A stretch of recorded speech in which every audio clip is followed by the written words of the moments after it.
Kabupaten Nganjuk, sebuah kabupaten di Provinsi Jawa Timur dengan ibu kotanya Nganjuk.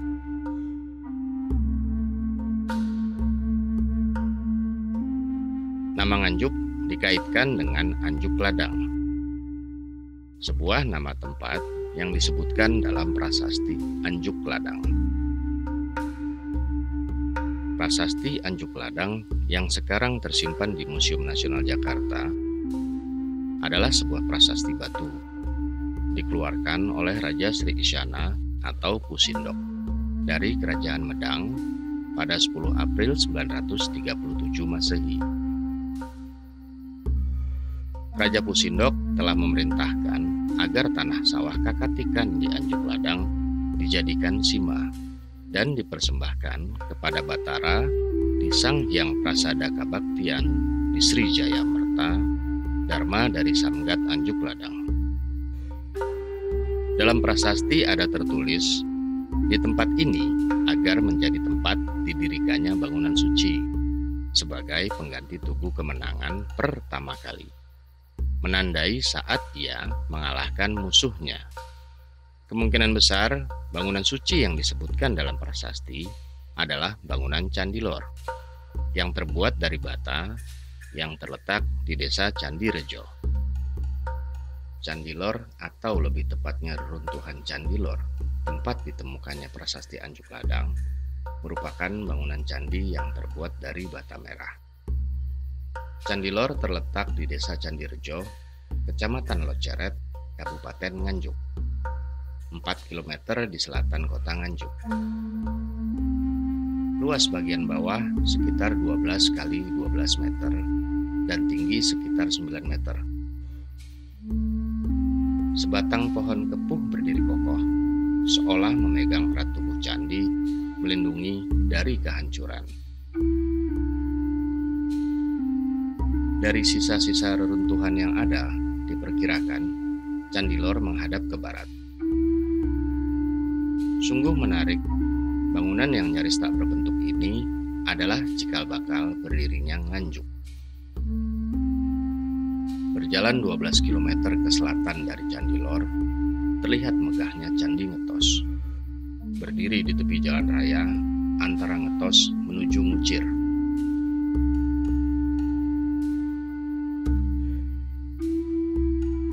Secara fisik, bangunan ini sudah rusak. Beberapa bagiannya sudah hilang. Candi ini berukuran 9 kali 9 meter di bagian kaki, tinggi 10 meter. Letak pintu masuk agak di atas, setinggi 2,5 meter. Terdapat 3 buah relung di ketiga sisinya.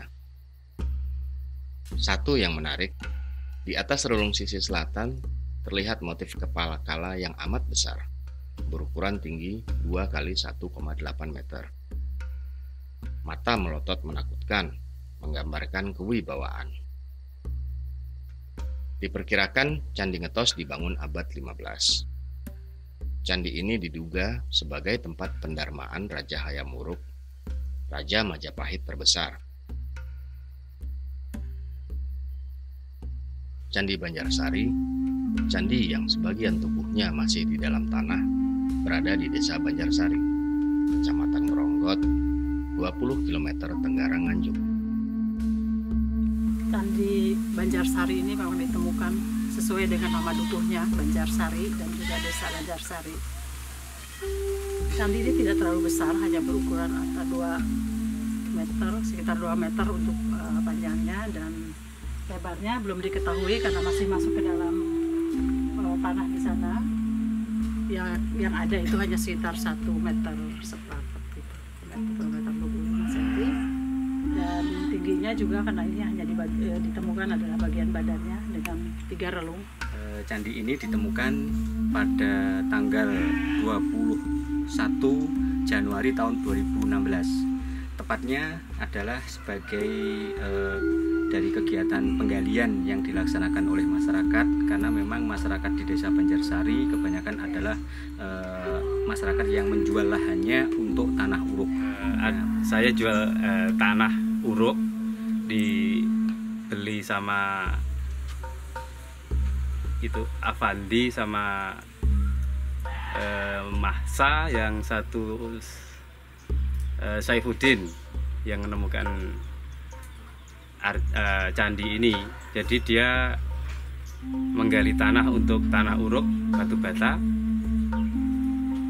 sedikit menemukan batu bata tumpukan ini, terus itu dia menemukan candi itu, arca itu. Bagian candi yang terlihat hanyalah sisi timurnya. Sisi barat tubuh candi masih di dalam tanah, atau mungkin di bawah saluran irigasi buatan Belanda. Bagian candi yang terlihat berukuran panjang 3,40 meter, lebar 2,10 meter, dan tinggi 1,70 meter. Candi ini berada di dalam lubang galian tanah seluas 10 x 50 meter. Bagian atas candi ada di kedalaman 1 meter. Dari proses penggalian itu ditemukan 3 buah relung yang berisi 3 buah arca, dan dari pengamatan BPCB Provinsi Jawa Timur itu ditentukan bahwa arcanya adalah dari arca Agastya, Durga, dan 1 penokohan yang belum bisa diidentifikasi lebih lanjut. Arca batu ini sekarang disimpan di Museum Anjuk Ladang, Nganjuk. Pada Oktober 2017, Pusat Penelitian Arkeologi Nasional menurunkan tim untuk melakukan penelitian di Candi Banjarsari.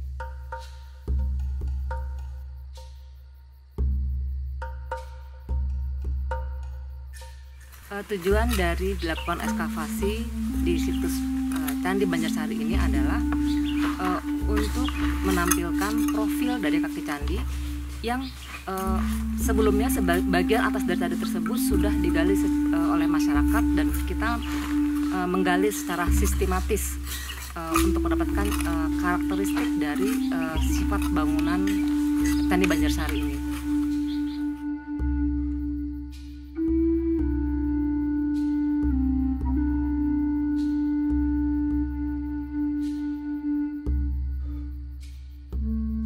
Sedikit demi sedikit, tanah diangkat.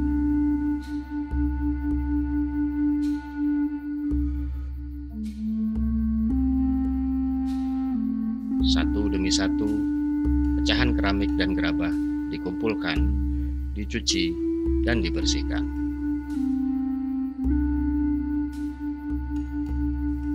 Lapis demi lapis stratigrafi diamati. Bata demi bata diukur dan digambar. Tim Puslit Arkenas mencoba untuk mengungkap lebih dalam tentang kesejarahan Candi Banjarsari.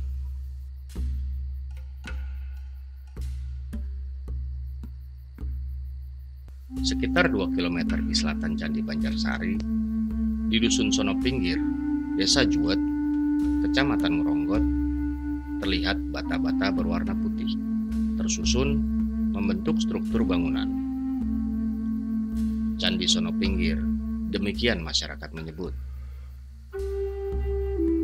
Sisa bangunan ini muncul di tahun 2012 ketika tanah di lahan ini dikeruk, diambil tanah dan pasirnya. Bangunan yang terlihat berukuran 4,5 x 3 meter. Hanya bagian timurnya. Bagian baratnya masih tertimbun tanah setinggi 1,5 meter.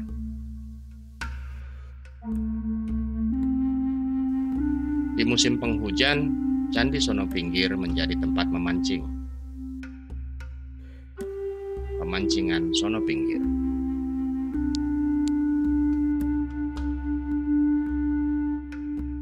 Sisa-sisa bangunan bata banyak ditemukan di Kabupaten Nganjuk. Struktur bata ini merupakan dinding bagian barat sebuah bangunan dari masa lalu. Situs yang masyarakat setempat menyebutnya Punden Geneng terletak di Dusun Dukuh, Desa Sudimoro Harjo, Kecamatan Wilangan, Nganjuk. Di sini pernah ditemukan lingga yoni berukuran besar yang sekarang menjadi koleksi Museum Anjuk Ladang. Sebuah umpak batu masih terlihat di situs ini. Berpindah kita ke Kaligede, sebuah dusun di Desa Ngadipiro, Kecamatan Wilangan, Nganjuk. Sisa-sisa bangunan masih terlihat di situs Gunung Cilik, seluas 4.000 meter persegi di tengah area persawahan. Memang sudah sangat sulit untuk merekonstruksi bangunan di situs ini. Batu-batunya sudah berserakan.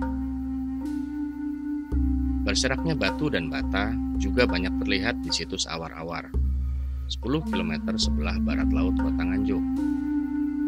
Situs Awar-Awar terletak di Dusun Awar-Awar, Desa Mancon, Kecamatan Wilangan, Nganjuk. Utaranya masuk hutan jati itu ada jalan yang memisahkan hutan, itu namanya selip. Di timurnya jalan hutan itu namanya sekitar 1 meter ada situs peninggalan namanya Watu Kandang. Watu Kandang masih bagian dari situs peninggalan yang ada di sebelah barat selip, yaitu masuk Dukuh Butuh Dusun Jatisari, yaitu situs Gemblung. Nah, situs Gemblung masih ada peninggalan berupa batu merah dan lain-lain, dan dulu masih ditemukan tempat untuk bermain anak-anak yaitu Watu Dakon. Tapi sekarang barangnya sudah tidak ada lagi. Kalau bekas ompak-ompak pondasi batu merahnya masih ada. Dan itu kemungkinannya ini dimungkinkan kalau dari sebuah desa itu ya ada yang mengatakan secara metafisika itu ada pendoponya dulu tempat tinggal begitu. Ya sebelah timur itu Watu Kandang, kemungkinannya ini kemungkinan untuk apa peliharaan ternak atau apa. Kandang itu kan tempat ternak. Jadi kemungkinannya itu. Jadi secara pasti tidak bisa menjelaskan, tapi namanya Watu Kandang, yang sebelah baratnya yang Gemblung, situs Gemblung. Situs seluas 120 hektar ini berada pada area milik perhutani yang ditanami kayu putih dan jati. Pada situs ini banyak ditemukan pecahan bata, pecahan batu, pecahan keramik, pecahan gerabah, juga lesung batu, utuh maupun pecah.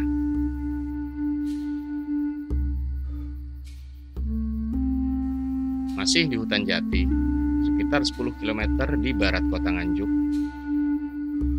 banyak juga ditemukan pecahan bata, batu, serta lumpang batu di area seluas 50 hektar. Di situs Plading yang terletak di Desa Ngumpul, Kecamatan Bagor, Nganjuk, juga banyak ditemukan pecahan gerabah dan pecahan keramik.